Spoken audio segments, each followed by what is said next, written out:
Oremos juntos para comenzar.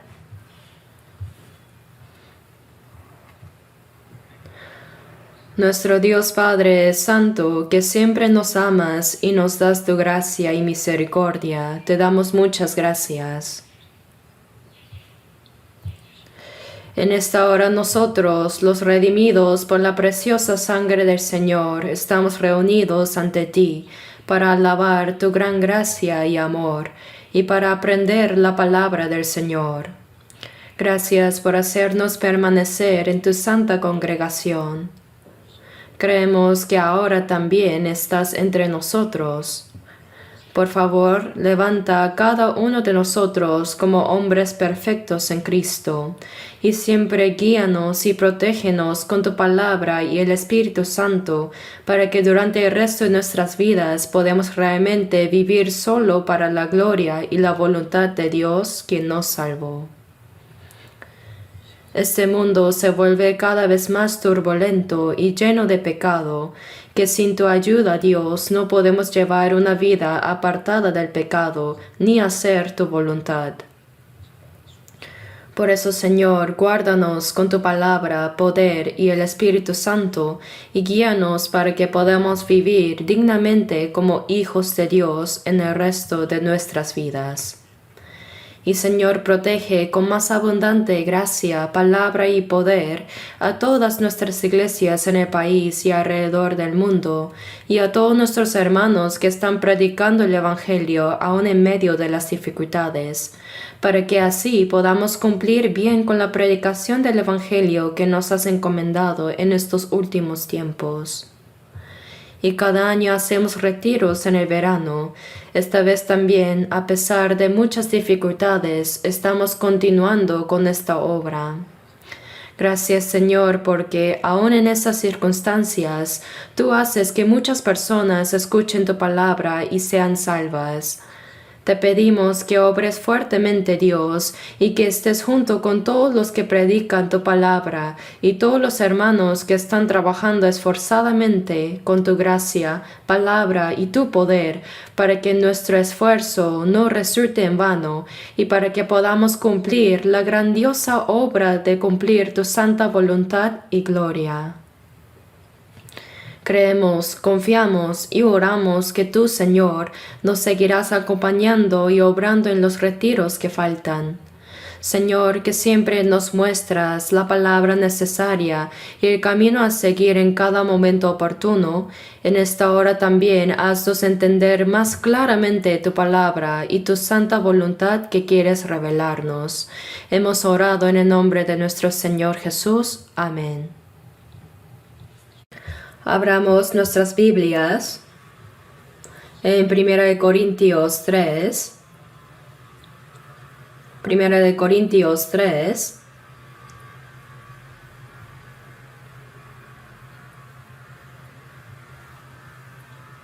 Versículo 9. 1 Corintios 3, 9.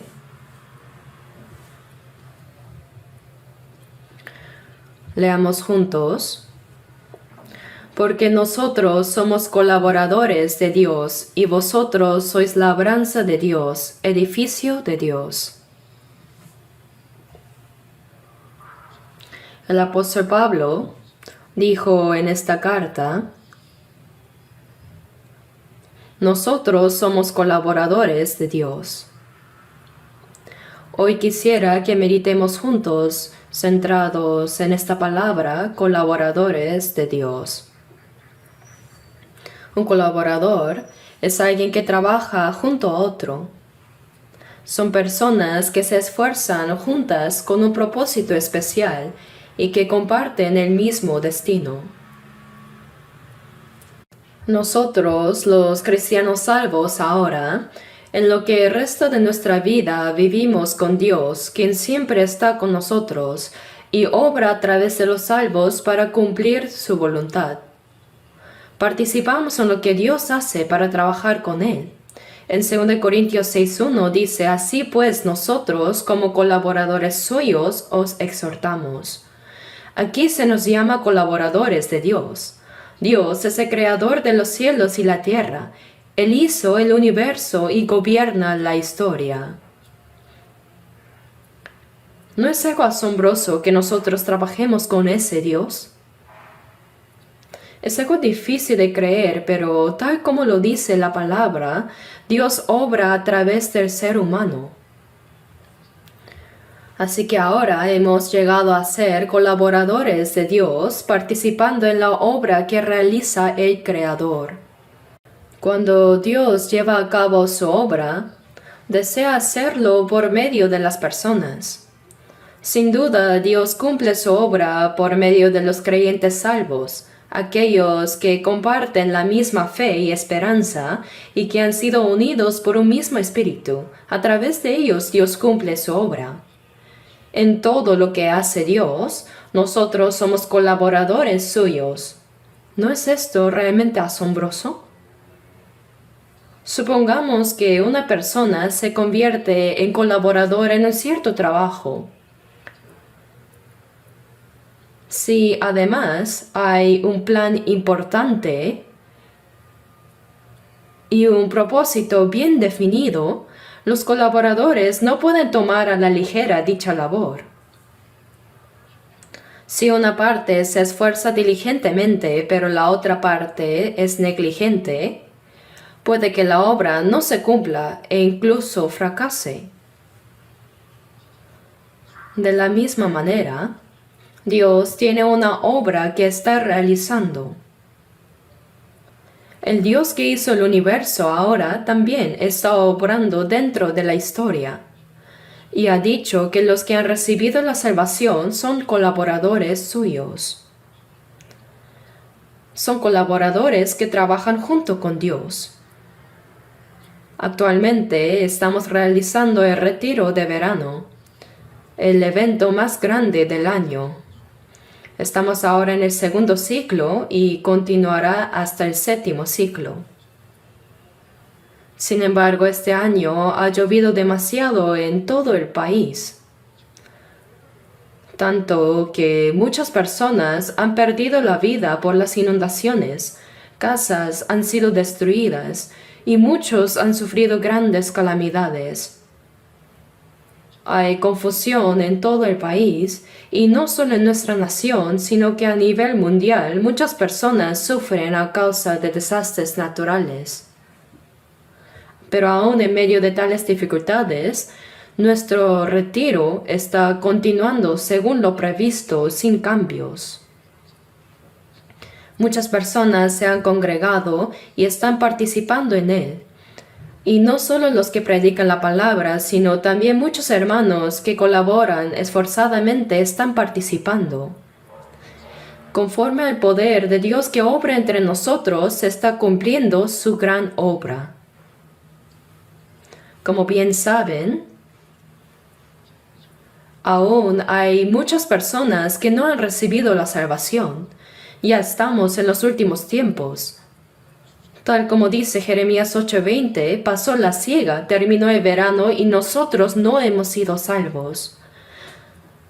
Las almas dicen, la cosecha ya está concluido, pero nadie vino a recogernos. Así como en ese versículo, hay muchas personas que esperan, como esperando la mano del segador que salve sus almas. Por eso ninguno de nosotros puede ser negligente con la obra de Dios. En el libro de Proverbios 10, versículo 5 dice, el que duerme en el tiempo de la siega es hijo que avergüenza. En tiempo de cosecha, todos deben estar movilizados para recoger el grano del campo antes de que la temporada termine. Incluso los niños pequeños deben salir a recoger las espigas caídas.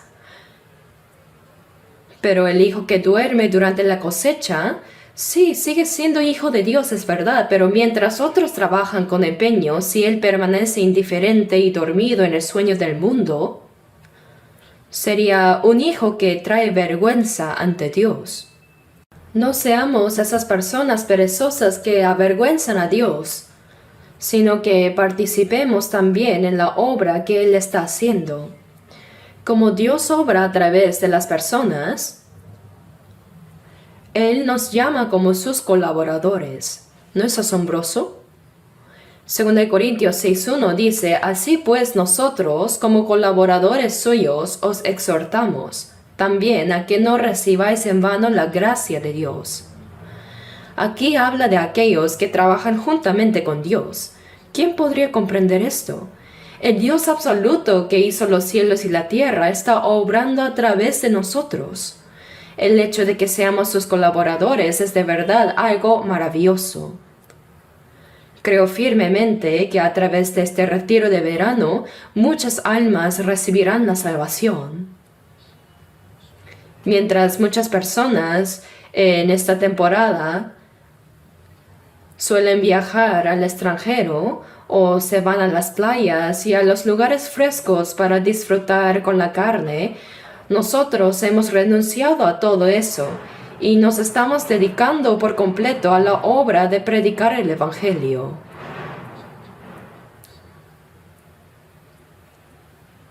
Creo que Dios realizará una obra aún mayor a través de nosotros.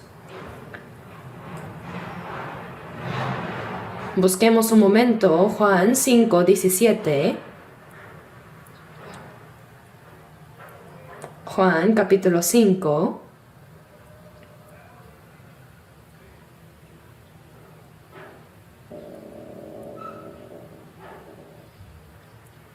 San Juan 5, versículo 17.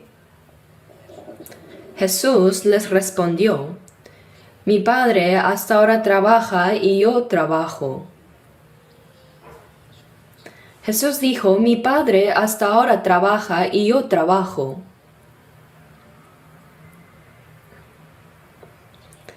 Aquí vemos que el Dios Padre está obrando. ¿Qué obra estaría haciendo? En Génesis 1 vemos que hizo la obra de crear los cielos y la tierra. Por eso en Génesis 2, versículo 1 dice, fueron pues acabados los cielos y la tierra y todo el ejército de ellos. Todo terminó. Luego en el versículo 2 dice, reposó el día séptimo de toda la obra que hizo. Dios no descansó porque estuviera agotado por tanto trabajo, sino porque la obra de la creación había concluido. No solo descansó el séptimo día, sino que continuó en ese reposo porque ya había finalizado su obra. Por eso en Génesis 2:1 se afirma, fueron pues acabados los cielos y la tierra. Y en Génesis 1:27 al final dice, y creó Dios al hombre a su imagen. Todo lo que hay en esta tierra fue creado para el ser humano.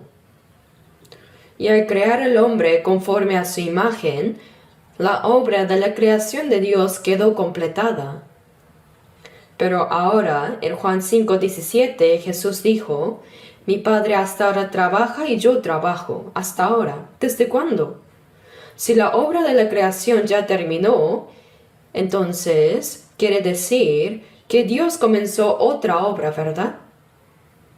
En Génesis 3 vemos que el primer hombre en el huerto del Edén, Adán, junto con Eva, desobedecieron la palabra de Dios y pecaron. Tal como dice Ezequiel capítulo 18:4, el alma que pecare, esa morirá. Dios había dicho en Génesis 2:17 que el día que de él comieres, ciertamente morirás. El problema no era simplemente si comían o no del fruto del árbol de ciencia del bien y del mal, sino si obedecían o no la palabra de Dios. Pero ellos pecaron, comieron del fruto prohibido por Dios. La mujer fue la primera en ser engañada. Y Adán también comió de ese fruto. Por eso dice que ese día murieron. ¿Pero qué fue lo que murió? Adán vivió hasta los 930 años y murió físicamente en la vejez. Sin embargo, lo que murió en ese tiempo fue su alma. Aunque el alma seguía existiendo, se dice que murió porque se cortó la comunión con Dios. En este momento, esta luz eléctrica nos está iluminando. Aunque afuera esté algo oscuro, la luz sigue encendida. También gracias a este micrófono el sonido se amplifica y se puede oír claramente. Todo eso es posible gracias a la electricidad. Pero si de repente se cortara el cable eléctrico, la luz se apagaría. El micrófono dejaría de funcionar y ya no podríamos hacer nada. Del mismo modo que el alma haya muerto significa que se ha interrumpido la comunión íntima del hombre con Dios. Es como si se hubiese cortado el cable eléctrico. Así, quien ha pecado ha perdido su relación vital con Dios. Pero Dios no dejó al hombre en ese estado, sino que inició otra vez la obra de dar vida al alma que murió por el pecado y la transgresión. Dice, mi Padre hasta ahora trabaja. ¿Desde cuándo? Desde el momento en que Adán y Eva pecaron en el huerto de Edén. Desde que pecaron y fueron expulsados del Edén, Dios comenzó la obra de vivificar las almas que por sus delitos y pecados estaban muertas. Dios comenzó la obra de salvar el alma del hombre. Por eso, Jesús dijo, mi Padre hasta ahora trabaja y yo trabajo. Aquel que vino para cumplir la obra de Dios fue Jesucristo. En el Antiguo Testamento, Dios ya había prometido y planeado con anticipación la obra de salvar al alma del hombre que había pecado. Hay muchos pasajes detallados en la Escritura que nos muestran cómo Dios salvaría a la humanidad. Y Jesús vino para cumplir precisamente esa obra de Dios. Así que cuando dice, mi Padre hasta ahora trabaja y yo trabajo, se refiere a la obra de salvar el alma del hombre. De toda la obra que Dios realiza hoy, la más grande es salvar a las almas que están muertas por el pecado y la transgresión. Dios creó el universo y gobierna la historia solamente por su palabra y su poder. Pero hay solo una obra que no puede realizarse solo con su palabra y poder. ¿Saben cuál es? La salvación del alma del ser humano no puede cumplirse solamente con su palabra y poder. Dios es un Dios de justicia.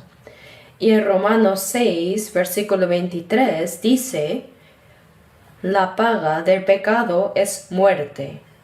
Por tanto, el pago del pecado debe ser cumplido. No solo se trata de la muerte física, sino también del juicio y la condenación eterna después de la muerte. Y ese precio del pecado debe ser pagado por parte de Dios, para que el alma del hombre pueda ser salvada. Para eso, una vida sin pecado tenía que morir en lugar del pecador. En Génesis capítulo 3, después de que Adán y Eva pecaron, se dieron cuenta de su vergüenza por estar desnudos. Entonces, para cubrir esa vergüenza, cosieron hojas de higuera y se hicieron delantales. Pero esas hojas no podían servir como ropa verdadera, pues al salir el sol, esas hojas de higuera seguramente se marchitaron y al caminar de un lado a otro, al sentarse y levantarse, se fueron rompiendo. Y para la tarde probablemente solo quedaban los tallos. Por eso cuando Dios llamó a Adán y Eva, ellos se escondieron entre los árboles del huerto y confesaron diciendo, oí tu voz en el huerto y tuve miedo porque estaba desnudo y me escondí. Aunque llevaban algo puesto, eso no podía ser considerado ropa verdadera. No podían cubrir su vergüenza delante de Dios. Así que en Génesis 3:21 dice, y Jehová Dios hizo al hombre y a su mujer túnicas de pieles y los vistió. Las hojas de higuera hechas por el hombre no pueden cubrir su vergüenza, pero Dios mismo hizo ropa para cubrir su desnudez y esa fue una túnica de pieles. Para hacer una túnica de pieles, una vida inocente tuvo que morir, tuvo que derramar su sangre. Así la ropa hecha de túnicas de pieles fue el resultado de la muerte de un ser inocente. Esto nos muestra de antemano que para expiar el pecado del ser humano, el Hijo unigénito de Dios, Cristo, tendría que morir en la cruz y derramar su sangre, para que así nuestro pecado pudiera ser cubierto y pudiéramos ser salvos. Por eso en Isaías 61:10 dice: En gran manera me gozaré en Jehová, mi alma se alegrará en mi Dios, porque me vistió con vestiduras de salvación, me rodeó de manto de justicia, como a novio me atavió y como a novia adornada con sus joyas. Que Él nos haya vestido con vestiduras de salvación y manto de justicia, significa que así como Dios vistió a Adán y Eva con túnicas de pieles para cubrir su vergüenza, de igual manera el Hijo unigénito de Dios murió en la cruz para expiar nuestros pecados y cubrir nuestra culpa. Así anunció de antemano la salvación que recibiríamos. Por eso Dios realiza la obra de salvar el alma del hombre, y el que vino para cumplir esa obra fue Jesucristo. Dios planeó la salvación y durante la época del Antiguo Testamento prometió a los israelíes de muchas maneras que los salvaría. En aquellos tiempos, ovejas, cabras o becerros morían en lugar de las personas. Pero en Hebreos 10:4 dice: porque la sangre de los toros y de los machos cabríos no puede quitar los pecados. Un animal no puede morir en lugar de otra persona, ni la sangre de un animal limpiar el pecado humano. Todo eso solo era una figura, una promesa de que en el futuro Cristo, como un cordero sin mancha y pecado, moriría en nuestro lugar. Aquel que vino para cumplir esa promesa fue Jesucristo. Por eso, en Juan, capítulo 5, versículo 21, Juan 5:21, 5:21, leamos juntos: porque como el Padre levanta a los muertos y les da vida, así también el Hijo a los que quiere da vida. Como el Padre levanta a los muertos y les da vida, Dios da vida a los muertos, así también el Hijo a los que quiere da vida. El dar vida a los muertos no se puede realizar solamente con la palabra y el poder de Dios, sino que como Dios es justo, el precio del pecado debe ser pagado por Él mismo. Ese precio no se puede pagar con la sangre de ovejas, cabras ni becerros. Por eso el Hijo unigénito de Dios, sin ningún pecado, tuvo que morir como un cordero.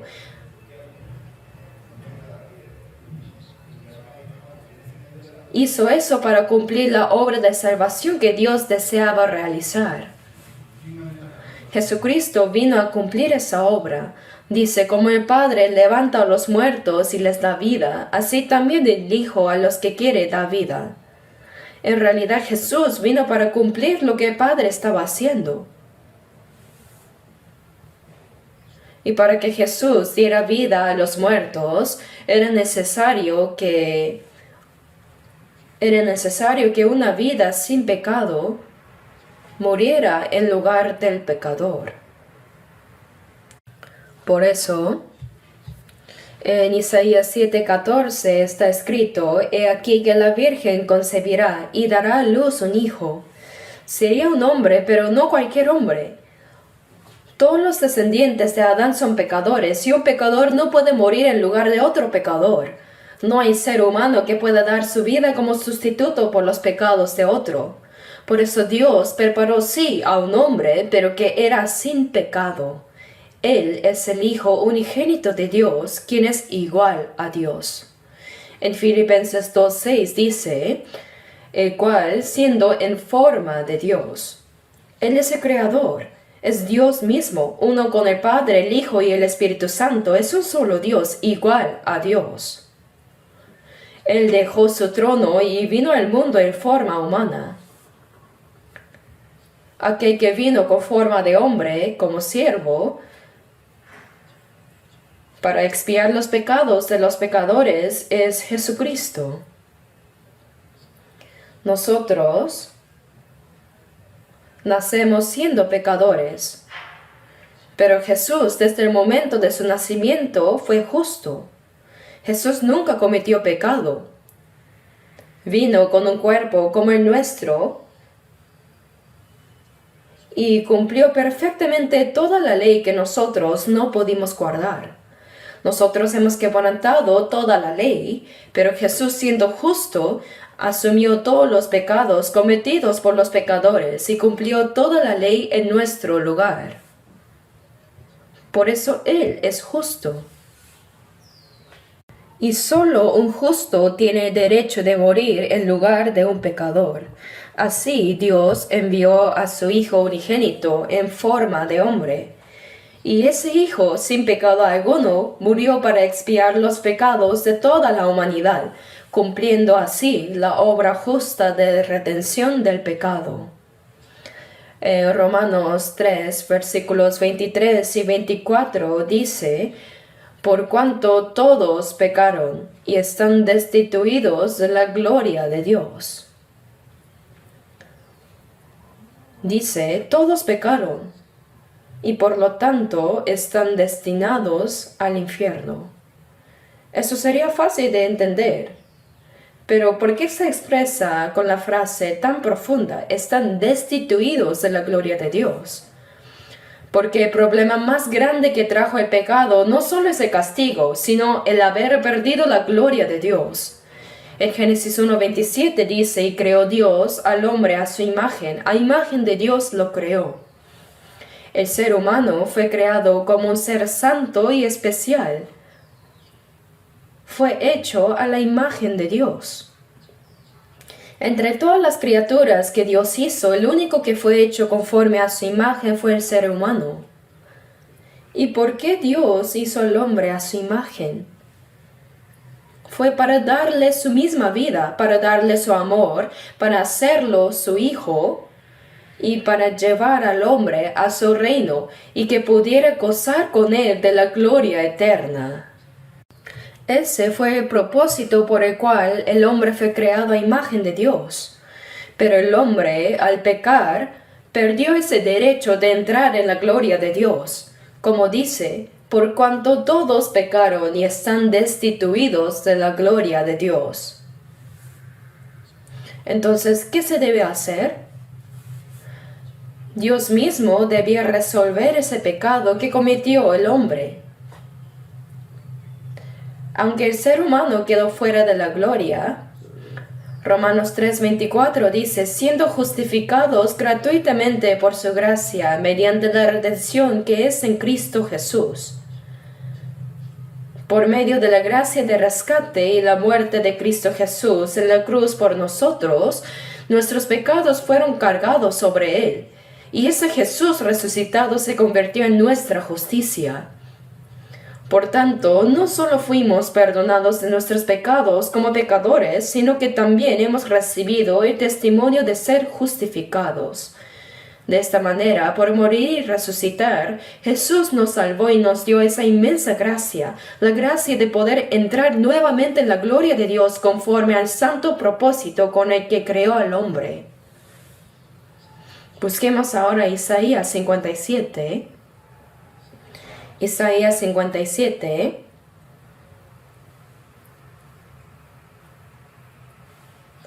Vamos a leer los versículos 15 y 16.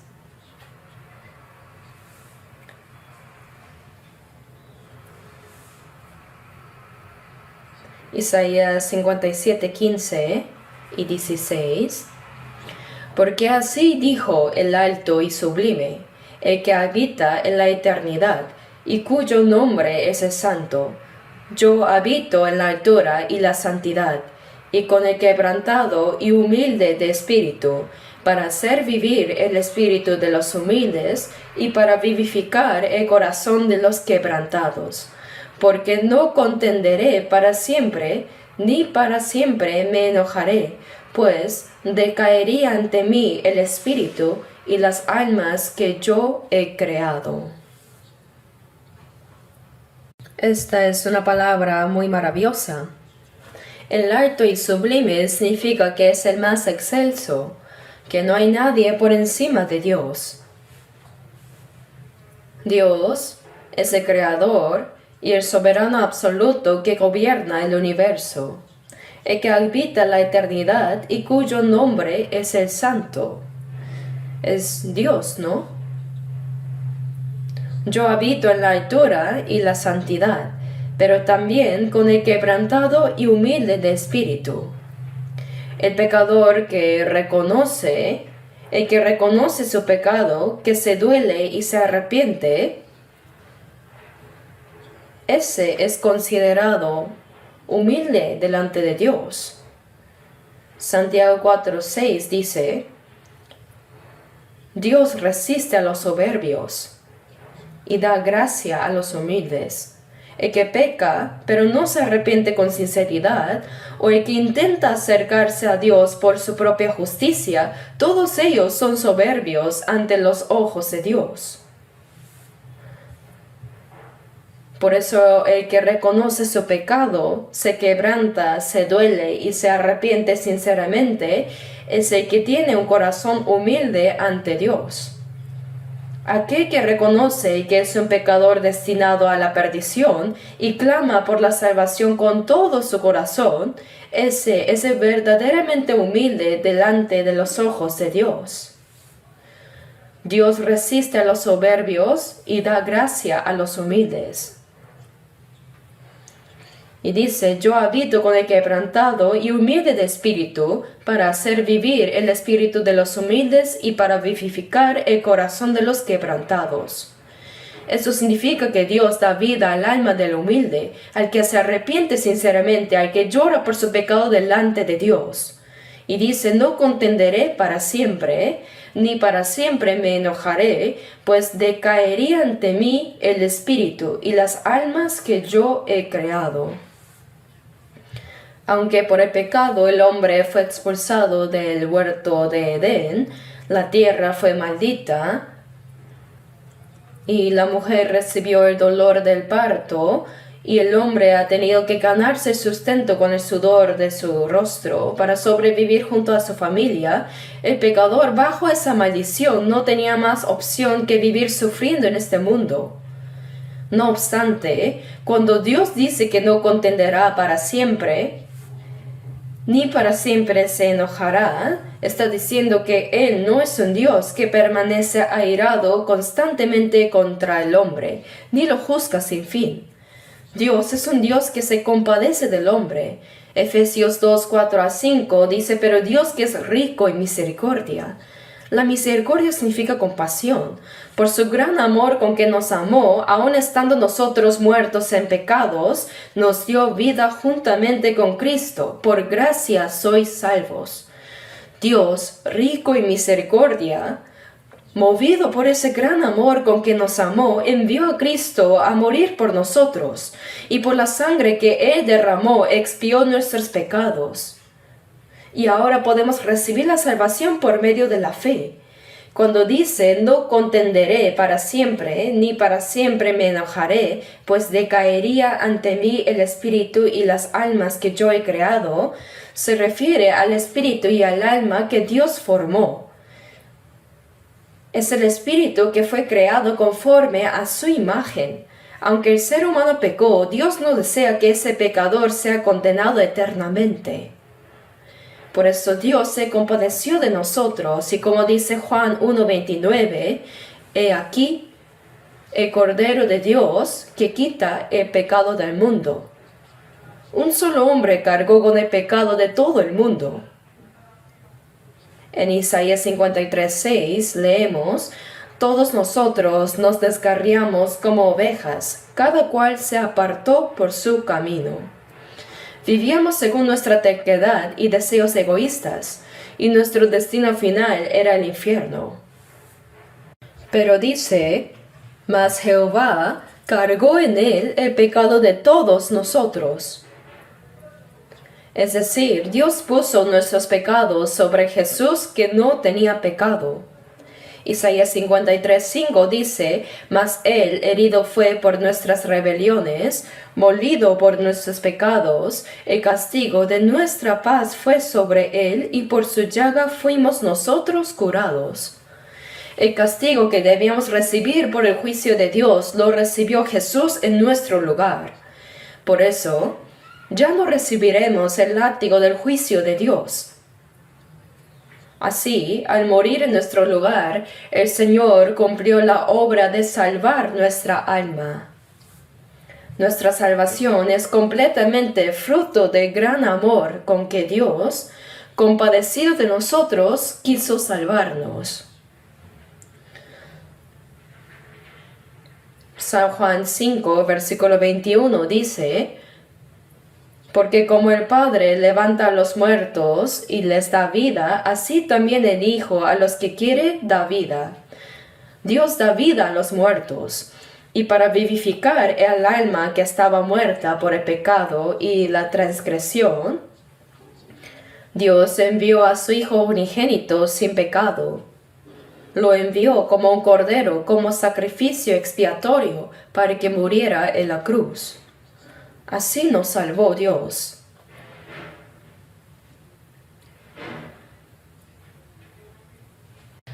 Por eso, porque como el Padre levanta a los muertos y les da vida, así también el Hijo a los que quiere da vida. En realidad, esta es una obra que Dios mismo hace por medio de Jesús. Dar vida a los muertos, esa es la obra más grande de Dios. La creación y el gobierno del universo fueron hechos solamente por la palabra y el poder de Dios. Sin embargo, la obra de salvarnos no podía realizarse solamente con la palabra y el poder de Dios.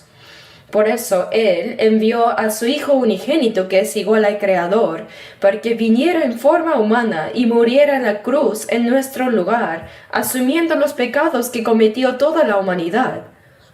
Así, al cumplir la obra de redención por nuestros pecados, dio vida a nuestras almas que estaban muertas. Por eso dice, el Hijo da vida a los que quiere. Jesús cumplió completamente esa obra que Dios estaba realizando, incluso hasta dando su vida. A los que quiere, dice, da vida. Por eso, para salvarnos, Dios envió a su único Hijo a morir como el sacrificio de la expiación por nosotros. Y Jesús se entregó como una ofrenda de sacrificio hasta la muerte de la cruz.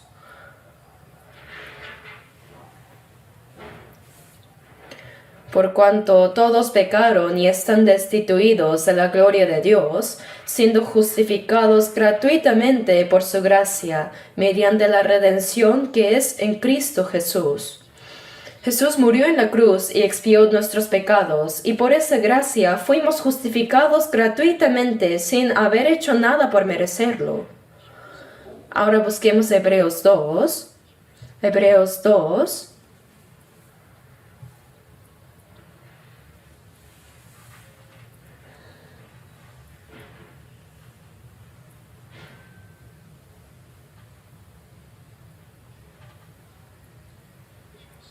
Hebreos 2, versículo 10.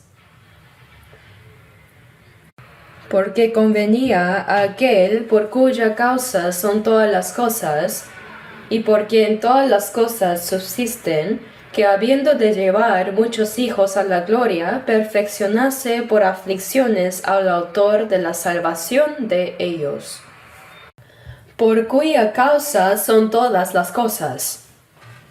Aquel que creó todas las cosas y que gobierna el universo, y por quien subsisten todas las cosas, ese Dios está realizando la obra de llevar a muchos hijos a la gloria.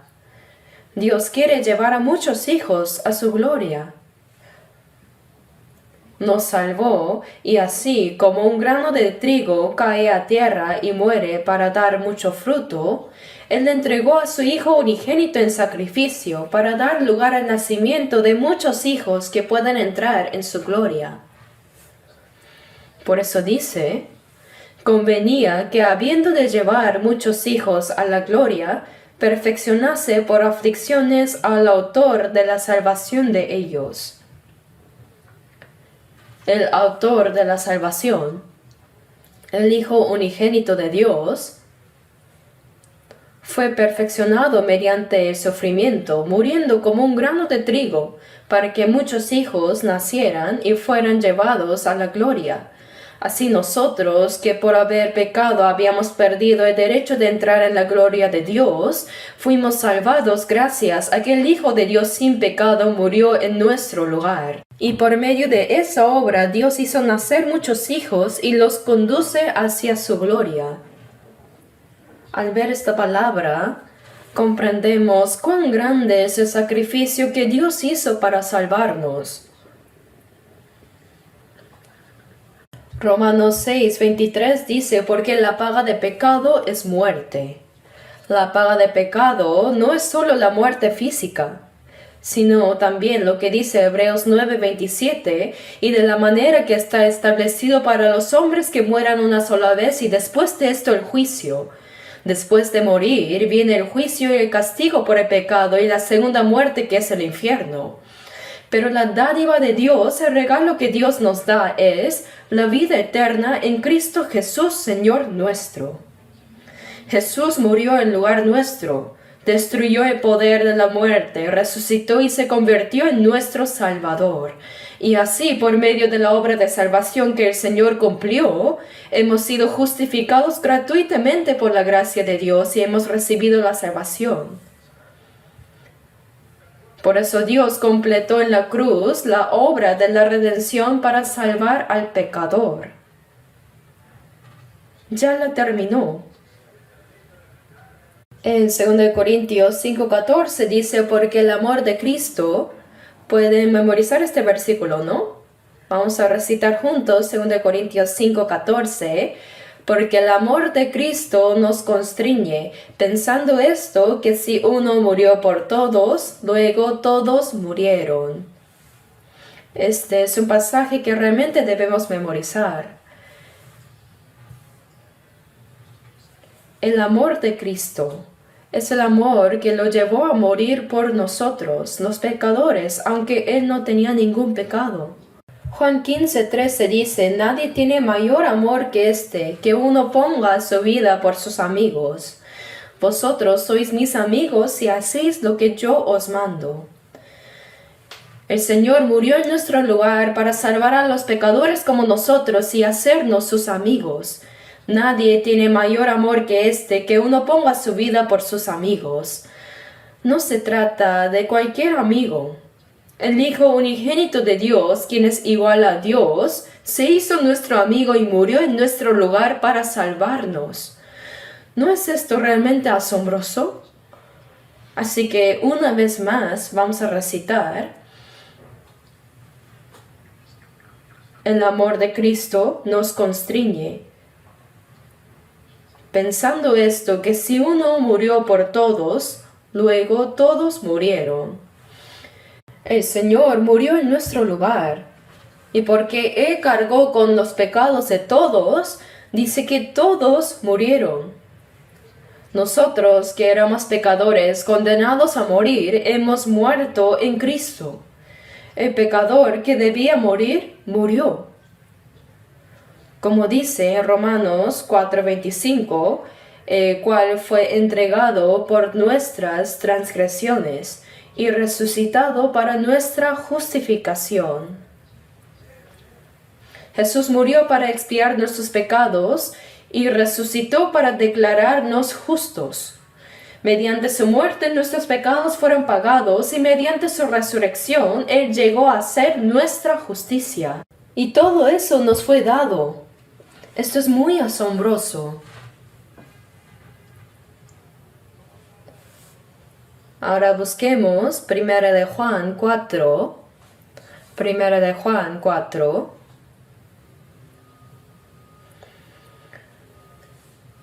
Primera de Juan 4.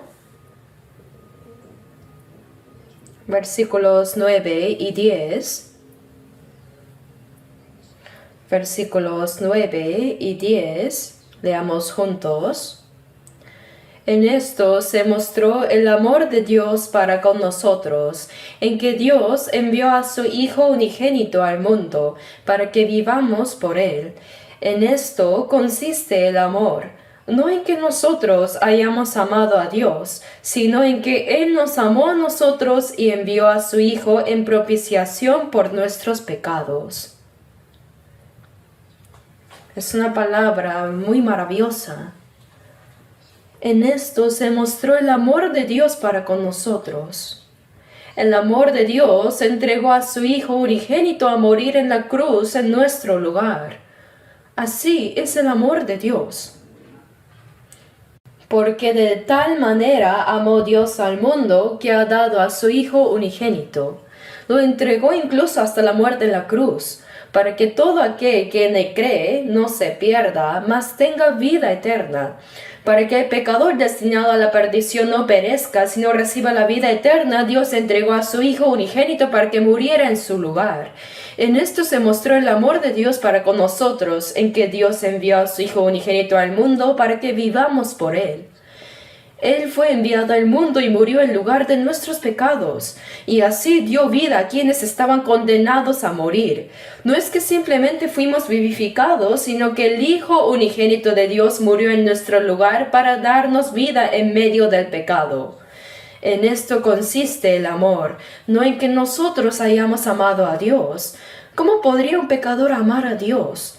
Cuando estábamos sumidos en pecado, bajo el destino eterno del juicio de Dios, dice, Él nos amó a nosotros y envió a su Hijo en propiciación por nuestros pecados.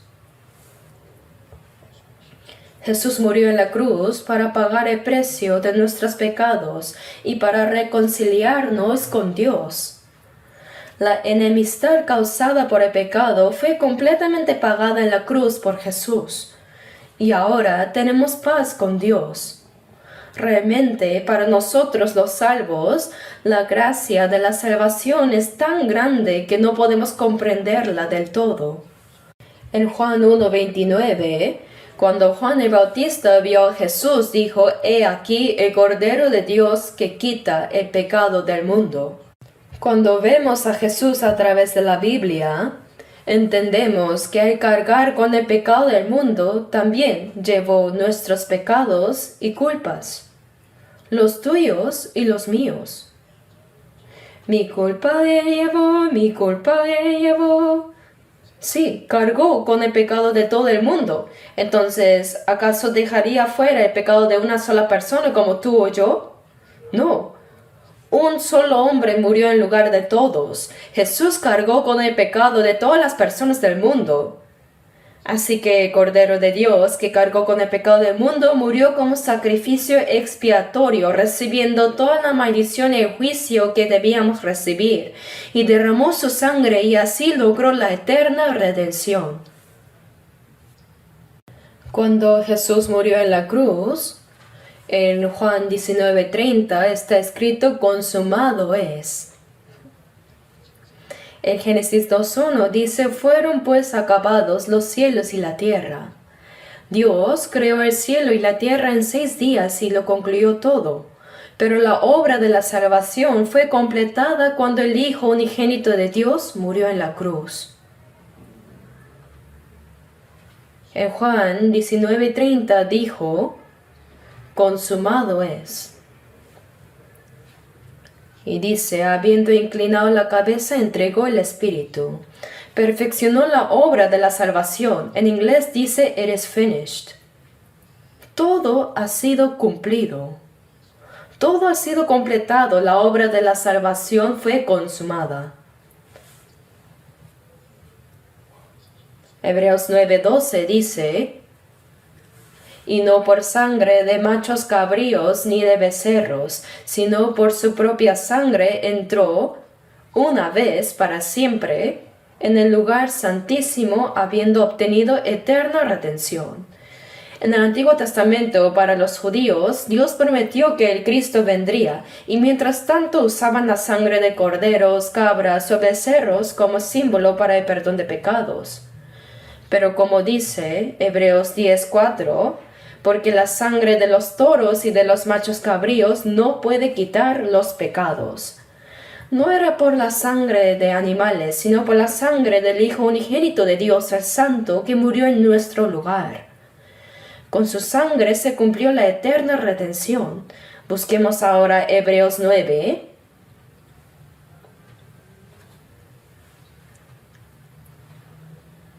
Hebreos 9, versículos 24 y 25. Hebreos 9, versículos 24 y 5. Leamos juntos. Porque no entró Cristo en el santuario hecho de mano, figura de verdadero, sino en el cielo mismo para presentarse ahora por nosotros ante Dios, y no para ofrecerse muchas veces como entra el sumo sacerdote en el lugar santísimo cada año con sangre ajena. Aquí se menciona el santuario hecho de mano, es decir, el templo en la tierra. Es solo una figura del verdadero, una figura del santuario celestial. Por eso Cristo no entró en el santuario terrenal hecho por manos humanas, sino en el cielo mismo, en el santuario celestial, el verdadero. Después de decir en la cruz consumado es, Jesús resucitó y ascendió al cielo. Y ahora en el santuario celestial se presenta ante Dios a favor nuestro y está orando por nosotros, mostrando las marcas de los clavos en sus manos y la herida en su costado. Dice nuestro nombre: Padre, mira, yo morí por ellos. Y Dios el Padre se complace en esto. Por supuesto, mi Hijo murió por ellos, sus pecados están perdonados. El Padre está completamente satisfecho con la obra de su Hijo. Por eso, a diferencia del sumo sacerdote en el Antiguo Testamento, que cada año debía entrar con la sangre de animales como corderos, cabras o becerros, Jesús no tuvo que ofrecerse muchas veces ni morir repetidamente. Sino, como dice versículo 26, de otra manera le hubiera sido necesario padecer muchas veces desde el principio del mundo. Jesús no murió una y otra vez, sino que, pero ahora, en la consumación de los siglos, se presentó una vez para siempre por el sacrificio de sí mismo para quitar de en medio el pecado. Jesús, al morir una vez en la cruz, logró la eterna redención, y ese sacrificio marca la consumación de los siglos en cuanto a la salvación. Es muy asombroso. Leamos Hebreos 10:10 juntos. En esa voluntad somos santificados mediante la ofrenda del cuerpo de Jesucristo hecha una vez para siempre. El perdón de nuestros pecados es la voluntad de Dios. En esa voluntad somos santificados mediante la ofrenda del cuerpo de Jesucristo hecha una vez para siempre. Conforme a la voluntad de Dios, Jesucristo ofreció su cuerpo una sola vez y para siempre.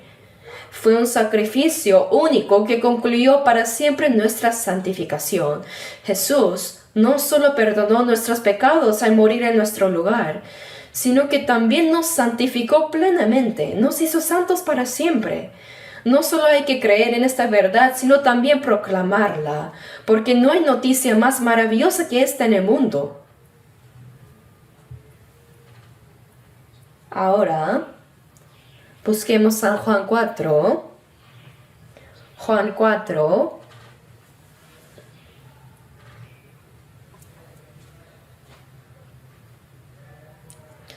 Juan 4, versículo 35.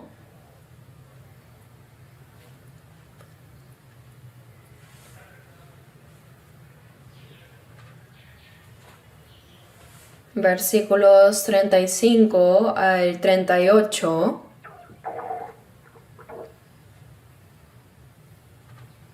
Leamos juntos.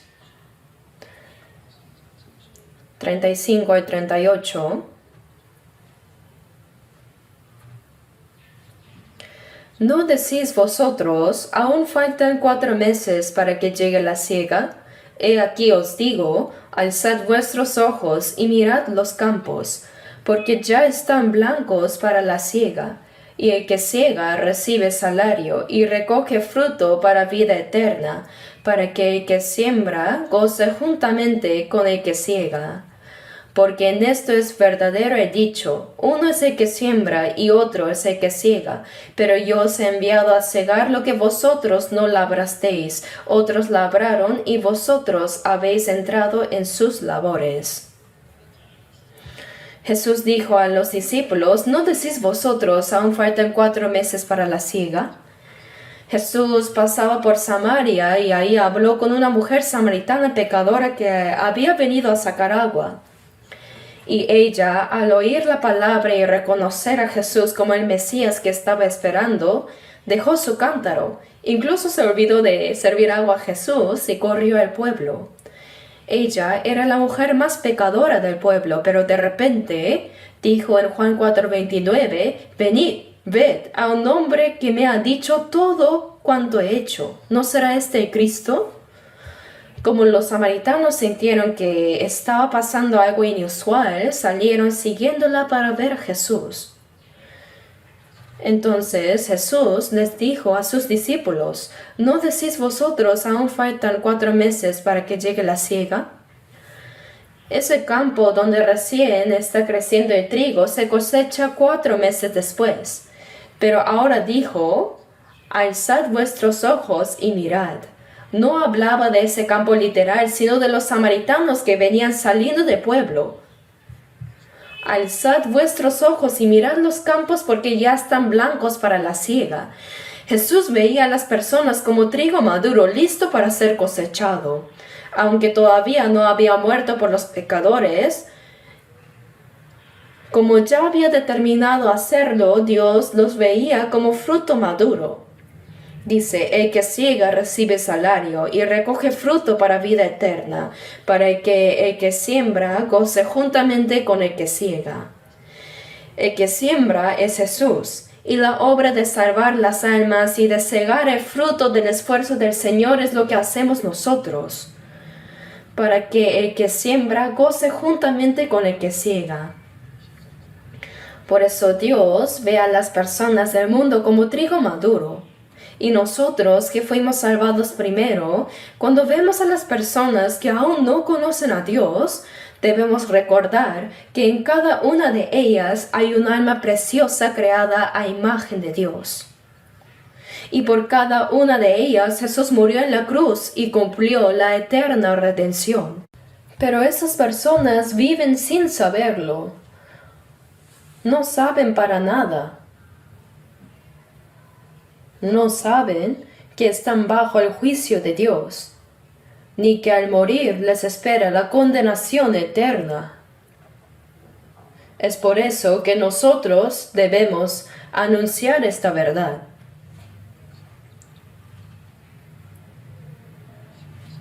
En el siglo XVIII, los misioneros puritanos que fueron desde Europa a América, conocidos como los moravos, ellos, predicando el Evangelio, decían, recojamos el fruto del trabajo del Cordero. Jesús, el Hijo unigénito de Dios, el Cordero de Dios, llegó hasta la muerte en la cruz. Entonces ahora recojamos ese trigo que Él ha logrado con tanto esfuerzo. Recojamos el fruto del trabajo del Cordero. Si no predicamos el Evangelio, el esfuerzo del Cordero de Dios será en vano. Así que prediquemos el Evangelio. Por eso los puritanos predicaron con tanto fervor, y nosotros también debemos continuar con esa obra. De hecho, lo estamos haciendo. Esta vez, no solo en el extranjero ha habido desastres naturales terribles por las inundaciones, sino que también en Corea muchas personas han perdido incluso la vida. Algunos han perdido sus casas, sus tierras, quedaron bajo el agua sucia también. Han enfrentado un desastre así, por eso en realidad yo me preocupé. ¿Será posible que toda esa gente venga a nuestro centro de retiro? Porque en la zona de retiro también ha llovido mucho y se han producido deslizamientos en algunas partes de la tierra. Y como estamos en plena construcción, me preocupé y llamé a algunas personas y me dijeron que no había problemas graves, que había algunos daños en el camino, pero que podían ser reparados. Así, aún en medio de ese caos, muchas personas se han reunido. Ahora mismo estamos haciendo el segundo ciclo de retiro y la obra de la salvación de Dios continúa pase lo que pase. Al ver las oraciones y el esfuerzo de nuestros hermanos, y también al ver cómo la gente que anhela la gracia de Dios se reúne para recibir la salvación, estoy seguro de que también en este retiro muchas personas serán salvadas. Eso es lo que debemos hacer. ¿Qué debemos hacer nosotros, los salvos? ¿Simplemente dejar pasar el tiempo? Si solo pensáramos en cómo comer mejor, cómo vivir mejor, entonces estaríamos perdiendo la gran obra que Dios quiere realizar a través de nosotros. Jeremías 48:10 dice: Maldito el que hiciere indolentemente la obra de Jehová. No debemos hacer la obra de Dios negligentemente. En 1 Corintios 9:16 el apóstol Pablo dijo: Ay de mí si no anunciare el Evangelio. Las personas del mundo piensan que hacer cosas malas es solo cometer pecados. Aunque no hagamos cosas malas ni cometamos pecados, en Santiago 4:17 dice: y al que sabe hacer lo bueno y no lo hace, le es pecado. ¿Y cuál es la mejor de todas las buenas obras? Predicar el Evangelio para salvar las almas de las personas. Esa es la mejor obra. En Hechos 10:38 dice: cómo Dios ungió con el Espíritu Santo y con poder a Jesús de Nazaret, y cómo éste anduvo haciendo bienes y sanando a todos los oprimidos por el diablo, porque Dios estaba con él. Dice, cómo Dios ungió con el Espíritu Santo y con poder a Jesús de Nazaret. También sobre Jesús vino el Espíritu de Dios como un ungimiento, y dice, anduvo haciendo bienes. Recorrió toda la tierra de Israel haciendo el bien. ¿Qué tipo de bien? Sanando a todos los oprimidos por el diablo. El alma humana está atrapada por Satanás y es arrastrada hacia la perdición. En Proverbios 24:11 dice, libra a los que son llevados a la muerte. Quiere decir que no los dejemos simplemente así como están.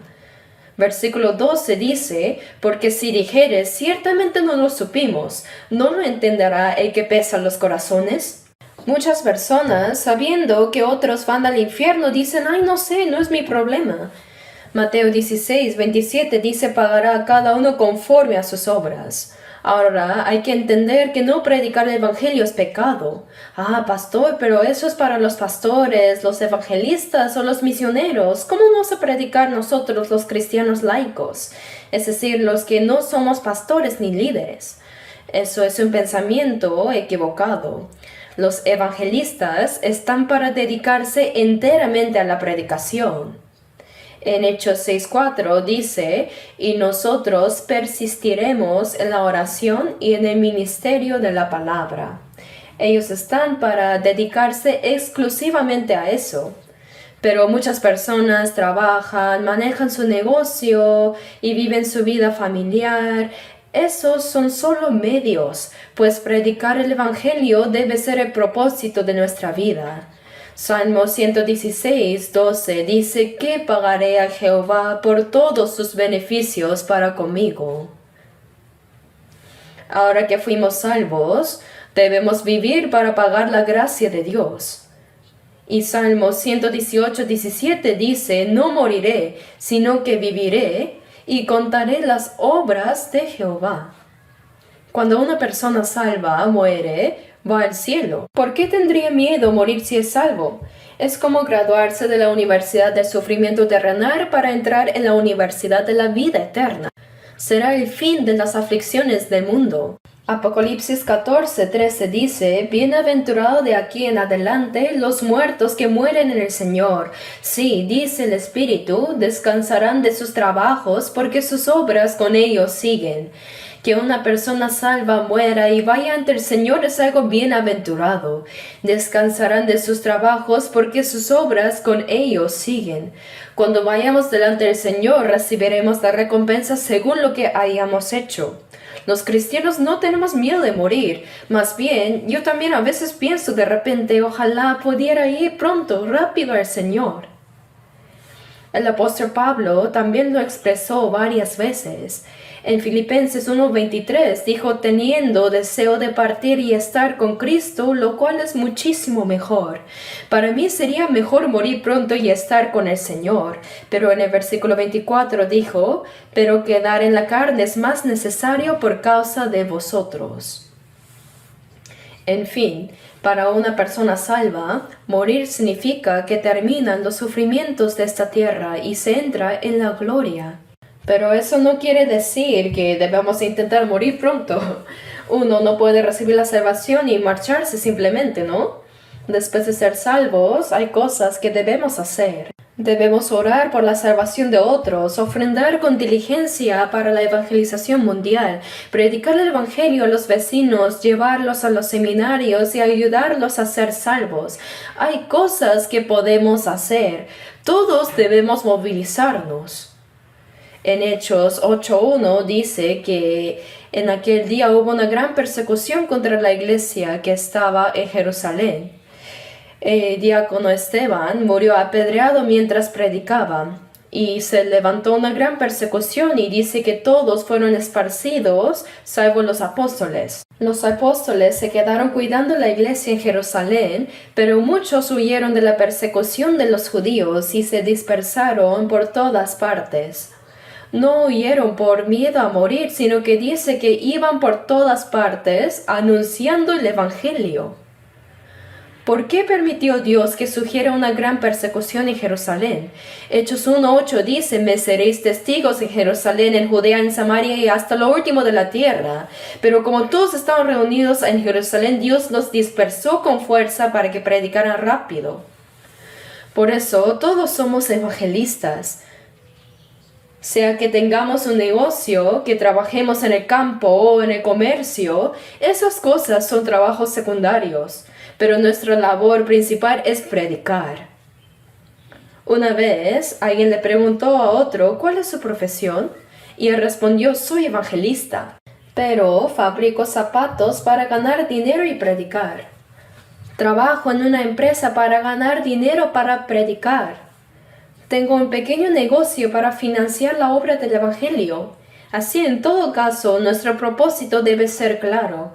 Eclesiastés 1:1 dice, palabras de predicador, hijo de David, rey en Jerusalén. Miren, David fue el rey más grande que conquistó todas las naciones gentiles a su alrededor y estableció un reino unificado. Dice, hijo de David, rey en Jerusalén. Se refiere al rey Salomón. Eso era un nombre muy honorífico. Pero no se le llama Salomón, sino el predicador. Palabras de predicador, hijo de David, rey en Jerusalén. Vanidad de vanidades, dijo el predicador. Vanidad de vanidades, todo es vanidad. En solo el versículo 2 repitió la palabra vanidad 5 veces. Y en todo el libro de Eclesiastés aparece como 37 veces. Eso muestra cuán vanas son todas las cosas de este mundo, y nos enseña también lo único que no es en vano. Por eso Salomón dijo, I am a preacher. Yo soy un predicador. Nosotros también debemos decirlo orgullosamente. Lo que yo hago es un trabajo secundario, pero en realidad soy un predicador. En todo el mundo hay muchos evangelistas. Y los que predican mientras trabajan en su oficio se llaman evangelistas autosustentados. Hay muchos así. Por ejemplo, en España hay unos 6 evangelistas autosustentados y 4 de ellos son coreanos, mientras que los otros 2 son de allá, según lo que sé. Uno de ellos trabaja fielmente en su empresa y al mismo tiempo es pastor principal de la iglesia. Tiene su propia profesión, sí. Hay muchos como él. Ese trabajo es secundario y su labor principal es predicar el evangelio. Pero si están tan ocupados con la evangelización que ya no le queda más tiempo para otra cosa, puede dejar su trabajo y dedicarse solo a predicar. En el extranjero hay muchos evangelistas autosustentados. Pero, ¿acaso necesitamos una categoría especial para ellos? Nosotros, los creyentes laicos, también podemos decir nuestra labor principal es predicar. Si oramos y nos esforzamos para salvar aunque sea una sola persona, sin falta veremos la obra de salvación. En Mateo 16:26 dice que un alma vale más que todo el mundo, más que todo el mundo. Sabemos cuán precioso es que una persona sea salva. Por eso, también Jesús dijo en Juan 4:35, alzad vuestros ojos y mirad los campos, porque ya están blancos para la siega. En realidad, todas esas personas que están allá afuera, desde el punto de vista del Señor, ya han sido preparadas. Con su muerte en la cruz y resurrección, Jesús completó la obra para salvarlos y solo tenemos que tomar la hoz y recoger la cosecha.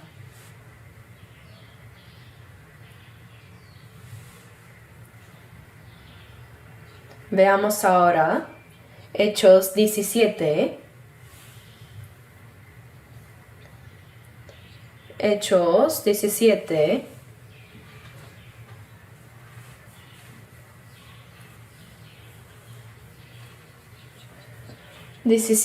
Versículos 30 y 31. Leamos juntos lentamente. Pero Dios, habiendo pasado por alto los tiempos de esta ignorancia, ahora manda a todos los hombres en todo lugar que se arrepientan, por cuanto ha establecido un día en el cual juzgará al mundo con justicia, por aquel varón a quien designó, dando fe a todos con haberle levantado de los muertos. Los tiempos de esta ignorancia se refiere a la época en que el Evangelio no había sido anunciado. Pasado por alto quiere decir que en esa época no se podía predicar el Evangelio. Tampoco se podía recibir la salvación porque aún no se había dado a conocer, pero ahora manda a todos los hombres en todo lugar que se arrepientan. El Evangelio ha sido predicado en todas partes y manda a que se arrepientan. ¿Y qué es el arrepentimiento? Es reconocer que uno es pecador, aceptar la gracia de Dios y recibir la salvación. Solo llorar por sus pecados, eso no es el arrepentimiento verdadero. En eso Judas Iscariote fue mejor, ¿no? Después de vender a Jesús por 30 piezas de plata, más tarde recobró el juicio.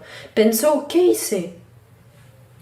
Él había seguido al Señor durante 3 años y medio, había escuchado su palabra y había visto grandes milagros, pero Satanás obró en Judas y al final vendió al Señor por 30 piezas de plata.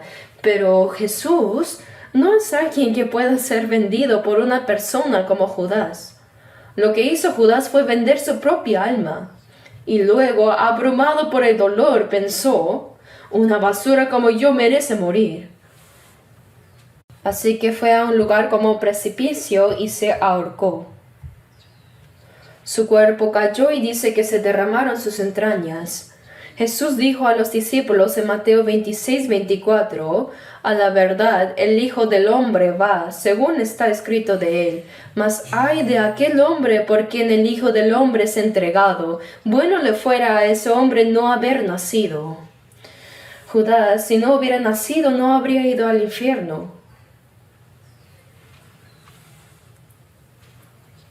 Por eso Dios ahora manda a todos los hombres en todo lugar que se arrepientan. El arrepentimiento es reconocer que uno es pecador, volverse a Dios, comprender su gracia y recibir la salvación. Judas lloró, sí, pero no creyó. Eso no fue arrepentimiento. Él se lamentó, pero no cambió. Arrepentirse significa lamentar y corregirse. Cuando creemos que Jesús murió en la cruz y resucitó para salvarnos, entonces nuestra vida cambia. por cuanto ha establecido un día en el cual juzgará al mundo con justicia por aquel varón a quien designó. Ese varón es Jesús. El Señor que murió y resucitó es el juez. Ha establecido un día en el cual juzgará al mundo con justicia por aquel varón a quien designó, dando fe a todos con haberle levantado de los muertos. Él ha dado fe, es decir, una prueba suficiente a todos para que puedan creer. En 1 de Juan 2:2 dice, y Él es la propiciación por nuestros pecados, y no solamente por los nuestros, sino también por los de todo el mundo. La palabra propiciación significa que se ha eliminado la enemistad para hacer la paz. El hombre, a causa del pecado, se convirtió en enemigo de Dios, pero Jesús, con la sangre derramada en la cruz, logró la paz. El Señor pagó por todos nuestros pecados y eliminó la enemistad entre nosotros y Dios. Por eso, con haberlo levantado de los muertos, Dios ha dado una prueba creíble a todos los hombres. Nosotros debemos anunciar esa verdad. Colosenses 1:20 dice, haciendo la paz mediante la sangre de su cruz. Por la sangre de la cruz se quitó la enemistad entre Dios y nosotros y se logró la paz. Y en 2 Corintios 5, versículo 18 dice, y todo esto proviene de Dios, quien nos reconcilió consigo mismo por Cristo. Y el versículo 19 dice, nos encargó a nosotros la palabra de la reconciliación. Cuando fuimos salvos, nos reconciliamos con Dios. Y además nos fue dado el ministerio de la reconciliación, la palabra de reconciliación. ¿Y cuál es esa palabra? Es el Evangelio. ¿Y qué es el Evangelio? Es anunciar que tú, a causa de tu pecado, te convertiste en enemigo de Dios. Pero Jesús murió en la cruz y eliminó esa enemistad para que ahora puedas estar en paz con Dios. Eso es el Evangelio que predicamos. Y dice que nos dio la palabra de la reconciliación. En Juan 20, versículos 21 al 23, cuando Jesús resucitado se apareció a sus discípulos, les mostró las marcas de los clavos en sus manos y la herida del costado, y dijo, paz a vosotros. Como me envió el Padre, así también yo os envío. Así como el Padre envió a Jesús para morir en la cruz y cumplir con la eterna redención, ahora Jesús dice también yo os envío, es decir, los salvos hemos sido enviados para anunciar la obra de la cruz. En Romanos 10, versículos 14 y 15 dice, ¿y cómo creerán en aquel de quien no han oído? ¿Y cómo irán sin haber quien les predique? Aunque el Señor haya perdonado todos nuestros pecados, si no anunciamos ese evangelio, nadie podrá creer. Si un salvo se queda con la boca cerrada, nadie podrá ser salvo. Lo saben, ¿no?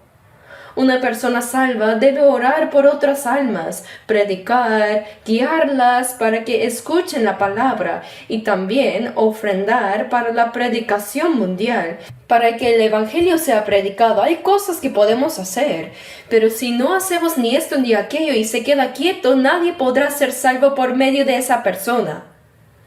De esa forma nadie será salvo. Yo he visto en la iglesia personas que dicen estar predicando por años, pero ya no se ven más frutos.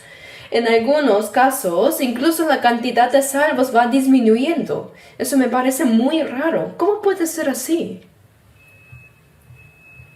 En Hechos 2:47 dice, y el Señor añadía cada día a la iglesia los que habían de ser salvos. El número de salvos debería ir aumentando día a día. Pero si se salva a unas personas de vez en cuando como si creciera una planta en la sequía, ¿cómo vamos a predicar así? Si predicamos con fervor, si oramos anhelosamente, nosotros, los creyentes laicos, también podemos salvar a muchas personas. Por eso en Romanos 10, 14 y 15 dice: ¿Cómo creerán en aquel de quien no han oído? ¿Y cómo oirán sin haber quien les predique? ¿Y cómo predicarán si no fueren enviados? Jesús dijo: como me envió el Padre, así también yo os envío. Si hemos sido enviados, ¿acaso no deberíamos predicar? Hemos sido enviados para predicar el Evangelio, para anunciar lo que el Señor cumplió en la cruz. En Marcos 16:15, poco antes de ascender, Jesús dio esta orden final: id por todo el mundo y predicad el Evangelio a toda criatura. Predicar el Evangelio es el mayor mandato que el Señor nos dejó.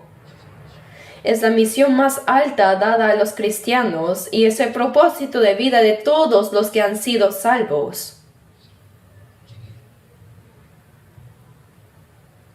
¿Se dan cuenta de cuán grande es el hecho de dar vida a los muertos? Un alma vale más que todo el mundo, entonces cuán asombroso es salvar a una persona. ¿Acaso dicen que no tiene nada que ver con ustedes? ¿Cómo que no? Cuando fuimos salvos, hubo alguien que oró por nosotros, alguien que nos ayudó a escuchar la palabra y recibir la salvación. Pero ahora que hemos sido salvos, ¿ya no vamos a hacer nada por la salvación de otras almas? Santiago 4:17 dice: el que sabe hacer lo bueno y no lo hace, le es pecado. El apóstol Pablo también dijo: ay de mí si no anunciar el Evangelio. Por eso, debemos entender que predicar el Evangelio es el propósito de la vida de los cristianos. Salmo 118:17 dice: no moriré, sino que viviré y contaré las obras de Jehová. Y en Salmos 66:16 dice: venid, oíd todos los que teméis a Dios, y contaré lo que ha hecho a mi alma. Ahí dice: contaré lo que ha hecho a mi alma. Eso es lo que debemos anunciar. En Colosenses 4:11, Pablo, mencionando a algunos por nombre, dijo que ellos son los únicos que me ayudan en el reino de Dios. Es decir, son colaboradores en el reino de Dios. ¡Qué hermoso es ese título! Viviendo en la tierra, somos personas que ayudan en el reino de Dios. Vivimos dentro del tiempo, pero trabajamos por las almas eternas. Tenemos el cuerpo físico, pero trabajamos por las cosas espirituales. Colaboramos para el reino de Dios. Los cristianos somos colaboradores de Dios, colaboradores con el Espíritu Santo. Vivimos en este mundo, pero obramos por el reino de Dios. Ahora nos quedan muchos retiros por delante, hasta el 7º siglo, y estamos en el 2º ahora. Vamos a orar juntos y cuando llegue nuestro turno hagamos lo posible por llevar a más personas. Oremos para que ellos sean salvos y si es así, el Señor nos ayudará. Oremos juntos. Nuestro Padre Dios misericordioso, en estos últimos tiempos, la historia que tú has determinado, y en medio de tantas personas de este mundo, gracias porque tú nos llamaste primero, nos salvaste y nos has distinguido santamente. El Señor Jesucristo recibió en nuestro lugar todo el castigo y la maldición que debíamos recibir. Gracias, Señor, porque tu sangre preciosa y muerte quitaron nuestros pecados para siempre. Ahora nuestro cuerpo y alma son comprados por ti, son tuyos, Señor. Guíanos para que en el resto de nuestras vidas ya no vivamos más para nosotros mismos ni para las cosas vanas de este mundo, sino solamente para la voluntad y la gloria de Dios, para el Evangelio del Señor. A través de este retiro anhelamos que muchas almas sean salvas y para ello, por favor, usa a todos nuestros hermanos valiosamente según tu voluntad. Confiamos toda nuestra vida restante en tus manos misericordiosas y hemos orado en el nombre de nuestro Señor Jesús. Amén.